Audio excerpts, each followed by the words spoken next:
Mr. Brauer, you were telling us about your bar mitzvah and the letter you received from your grandfather. Yeah. Can you continue? Yeah, but it's nothing more to tell about. I still save this letter. No, this is practically the last letter I have from my grandfather. Since he was the one you had gone to temple with in Hamburg, and Yeah. he was The your only real connection. the other grandfather, the father of my father, he was not living in Germany, in Hamburg, and he died also before we left Germany. I never met him. He never came to Hamburg. And my grandmother, his wife, already died before I was born. She died very young. So I only knew the grandparents in Hamburg from my mother, the parents. And my grandmother in Hamburg, she died in 1932 for luck. She didn't see all this Hitler coming to power. So she was lucky. She died before.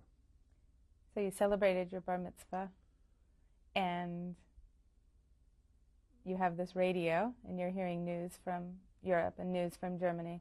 And can you describe what that was like, hearing what you had escaped as a family? Always we were discussing at home. First, my father, when he wrote all this news from the war, when the war began, he knew all these places. When Hitler attacked Russia, it was the same places they fight. My father fought a few years ago. In World War I. In the World War I, from 1914 to 1918. The same cities he knows. Oh, I was there, like a German soldier. And then when, I remember also when he came to Stalingrad and they fought for weeks and for months in Stalingrad, and then Germany went back, he knew immediately the war was over soon. The war was lost for Germany, and maybe they will survive, our family will survive, but they didn't. They all died in 42, 43. And at the end of the war then is when you heard about the concentration camps? Yeah, this was really horrible. Nobody could believe, and I can understand so many people said, this cannot be true. This is hard to believe, very hard. Only when you knew people who know they were telling you the truth. How many I know, they survived, no, not too many, but a few with a number in his arm tattooed from Auschwitz or from other concentration camps. They tell you the truth. This is what happened. And what the armies found when they arrived to Germany and liberated this last few people living still in the concentration camps. They saw the mountains of glasses, of eyeglasses, of dentures, of luggage, of all this stuff from hundreds and thousands of people. They arrived and never left this concentration camps. And how has that made you feel in later years when you think about your family's narrow escape? What kind of psychological effects? It's hard to describe. I always imagine how my little, she was not little, my cousin, she was a few years elder than I was. How she lived his last days so a young person in a concentration camp. And my uncle, he was always so with a good humor, always making jokes. How he could survive in this concentration camp. But I read so much about this. I can imagine he went sick. And he changed for sure a lot of his character the last months and weeks of his life. And he regret for sure not to have accepted the offer of his sister, my mother, to come to Argentina with us. Why do you think your parents were, in a way, sort of adventurous and willing to leave and ready to go to Argentina? First, while they already were living before in a foreign country, and they liked it a lot there in Brazil. First, and then they didn't have nothing. My father lost his job. He didn't have a house or something was what kept him. Why he would not leave? Easy. When you have something, you don't leave it behind you so easy. Person who has a house or has a business, no, it will change, it will get better, and I don't go. And my father didn't have nothing, so he decided, I go back. And he decided to go to Argentina. He couldn't go to Brazil, so he went to Argentina. And he liked to always be his own boss. He was his whole life was an employee, so he had the opportunity to be his own boss, like a farmer, so he decided to go.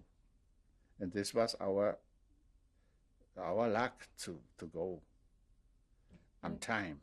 And how did your life continue after the war was over and your family is there? I was 19 years old when the war was over, 26, 19 years old. And my sisters, 3, they left. They left the country and they went to the capital, to Buenos Aires. And they wrote letters, how nice they were doing in, how is it, they were doing, and weekend, nice weekend they had. And I didn't have nothing in the country more than work. And I decided to leave and to learn something, to get a job also in Buenos Aires. And I left after 11 years in the country. I left for Buenos Aires. To try something new. To try something new. What sort of work did you find? I found my sister had a boyfriend who was a mechanic for sewing machines, for industrial sewing machine, and he offered me to teach me to learn the profession to fix sewing machines. And I accepted. My parents helped me. They paid me they gave me for my living by the boyfriend, or the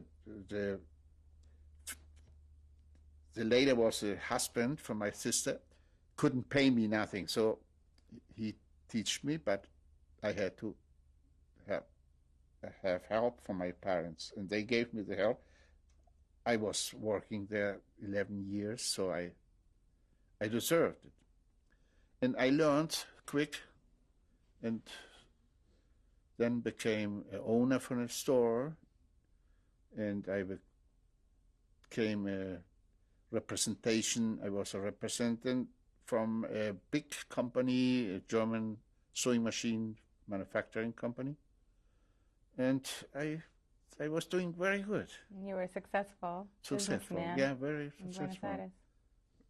And from Buenos Aires, well, did you marry? Yeah, then I met my wife. She's now 43 years, my wife, in a club, in a German club, Vorwärts. And we married in 1953. And how many children do you have? And we have 6 children, 5 girls and 1 boy. And did you leave Buenos Aires at some point? If I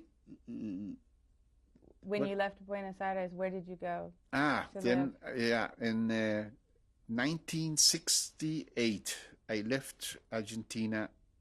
I had a good offer for Mexico to take over a branch from a German company, sewing machine company, and I left for Argentina, for Mexico. And how long did you I and your family lived live in there Mexico? in Mexico from 68 to 84, 16 years, And, Mexico City. and then where did you? And then come? My eldest daughter married an American from Texas, and my son left after finishing medical school for United States to get how you call it? Specialization? Yeah, a specialization in Residency? Residency. So I said, what I'm doing here in Mexico City became a crazy city, a lot of smoke. We were living in a nice neighborhood outside the center, and this was very quiet when we arrived. But 10, 12 years later, this was incredible, the traffic, smoke. So we left. And you came to the United States? And we came to the United States. Did you come to not Mission Vieja? Speaking a word in English. And my kids didn't have any problem. In a few months in school, they learned perfect English. They didn't even speak more Spanish. But for me, it was hard to come in a country you don't speak you cannot understand the news. You cannot watch TV. You cannot understand what they're saying. All the time asking my kids, what did he say? And this was not the first time you had to learn a new language in your life. Yeah, but when I learned Spanish, I was 11 years old, so it was not a problem. Even it took me a long time while I was living in a Jewish German colony. They all were speaking or German or Yiddish, because it's very similar. And so I didn't learn quick Spanish. It took me a few years. When I arrived to Buenos Aires, when I left the country, I still didn't speak very good, more like I speak now English. So I was speaking not very good. But a few months later, I learned it perfect. I was still young. I was 23 years old. But now, when I was coming to United States, I was already 50-something years old, so it's very hard. And can you tell us about your religious affiliation today? Are you a member of a synagogue today? No. This is not, I am not interested. I was the whole time, I had a store and had no time. We had a deli working from 7, 8 o'clock in the morning to 7, 8 o'clock in the afternoon or evening. And almost 7 days a week, we never had time to make us a member of a Jewish organization or synagogue. And have your experiences before and during the war, did you explain that to your children? Did you talk about that with your children? Oh, a lot, yeah. Now they are all out of house, almost only one daughter living with us. But when they were living here first, all in our home, every time in the table or in the night when we saw a movie, we were discussing this, and they cannot understand exactly how. They always cannot understand why the Jews let them go, let them bring to concentration camp, why they don't fight, why they don't how do you say it? Make a revolution, rebel about it. They like sheep. They went, and only in Warsaw, in the ghetto, they fought and they died. Preferred to die before they get killed. And I understand that today the young people are different. Before they were told in Germany, don't provoke, don't speak, you be quiet, and now it's different. What would you say to a young person today explaining what happened? What message do you have for young people today? Well, they don't need my advice. They know perfectly, the Jews today, what they have to do. They have a good example in Israel. The Jews in Israel know how to defend themselves. And this is the politic of all the young Jews in the world. Do you have a general message for your children and future generations now? Yeah, they have to watch very carefully when they see, even in a country like here in the United States, a free country and very friendly to the Jews, not to be aware when they see anti-Semitism, or not only anti-Semitism, but see some minorities are not treated like they have to be treated, fair, to speak up, and not to it's not my problem. These are other people. They are not me. They have to speak up. They have to watch and not let other people get hurt by a majority. This is, I think, always very important. Is there anything else you'd like to add that we haven't covered to this point? Not what I now in this moment can remember. I would like to thank this organization, the ICA, who saved so many families. And I was there in the Moiseswiese a few months ago and was visiting a museum they have there, very interesting. I think the ICA doesn't exist anymore, but I was very sad to hear this doesn't exist. But I thought maybe they could have brought Jews from Russia now. Still, it was a lot of Jews to be saved from, like they saved them 1890 or 1900, the first years of the century. They could have saved a lot of Jews now from a few years ago from Russia. But I think this organization doesn't exist anymore. What was it like for you to return to Moiseswiese? Yeah, it's so different. There, a lot of Jews have left for the capital, for Buenos Aires, and the land is in hand of a few rich, very rich people. They bought all the land from the other they left, and it's nice to be back after so many years. I left this in 48. And did you ever return to Hamburg? Yes, I went there in 1978. I went and took my wife to show her where I lived, and where I went to school. I found my school exactly the same I left the 40-something years before. And it's only like you go to visit a grave in a cemetery.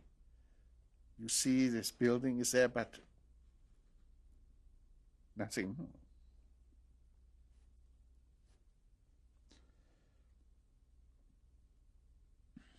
And did you find your home? My home?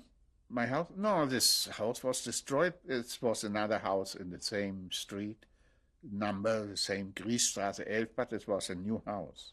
Also a 3-4-story house, but new. Had that whole area been destroyed? Yeah, all the area was destroyed.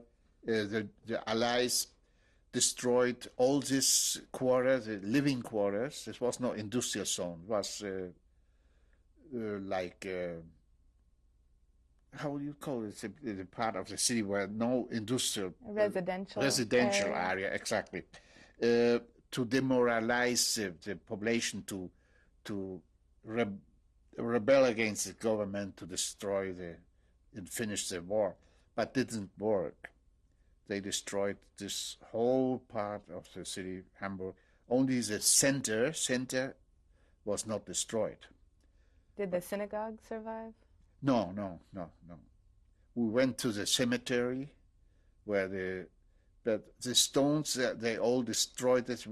We saw the stones, they put it, but not in the same order. I remember my uncles where they were, and my grandmother, and this was in different places. But the stones, they found the stones, they put it standing up, but not in the same places. Little nice cemetery. All the people, it was hard to find. They didn't remember Jewish cemetery, I don't know. Then we went to the police station, and they told us, yeah, you have to this way and this way. And they gave us a key. There was like a gate, iron gate, and we opened this with this key. But all the neighbors didn't know there's a cemetery. We took picture from the stones. What were your feelings upon your return to Hamburg? Yeah, I knew when our generation will not be there, then it will disappear. And I think that nobody will know there was a cemetery or there was a synagogue before. This is, I don't know, maybe not. Maybe a few descendants will save this and will care for this, no? There are not much Jews living in Hamburg now, very few. What is right, I cannot understand why they go back in a country they were exposed, and even if it's a new generation living there, you don't need to live in a country where this happened. We're still living people who were there at this time. Later, when there are no more people, I would understand you can go back. But still living people, I spoke with Germans when I was there, and they all said, I didn't know, and I always had friends, Jewish friends, and but I saw them higher, when Hitler crossed the street. I remember one day he came to Hamburg, and I was just in the center, and the person said, come, boy, and put me on top of a car so you can see our Führer. And I saw the Hitler passing by like 5 meters of my position when I was on top of a car. And I remember I also stretched my hand. I couldn't do other things. I had to stretch my hand and say, like all the thousands of people around, Heil, Heil, Heil. And a few times I saw it in the news. Hitler, this day in Hamburg, said, here I was there so many years ago. And I think it was in 1936. When you would have been about 10 years old. Yep. I was 10 years old.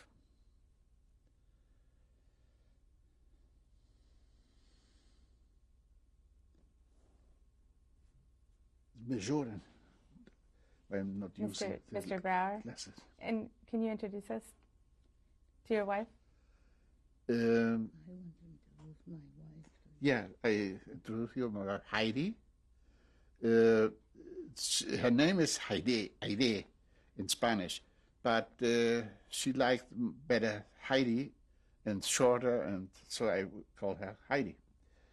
And we met in 1951 in an evening of New Year's in a club, and we got married 2 years later in 53. And how many years have you been married then? 43 years. Incredible, but true. 43 years now.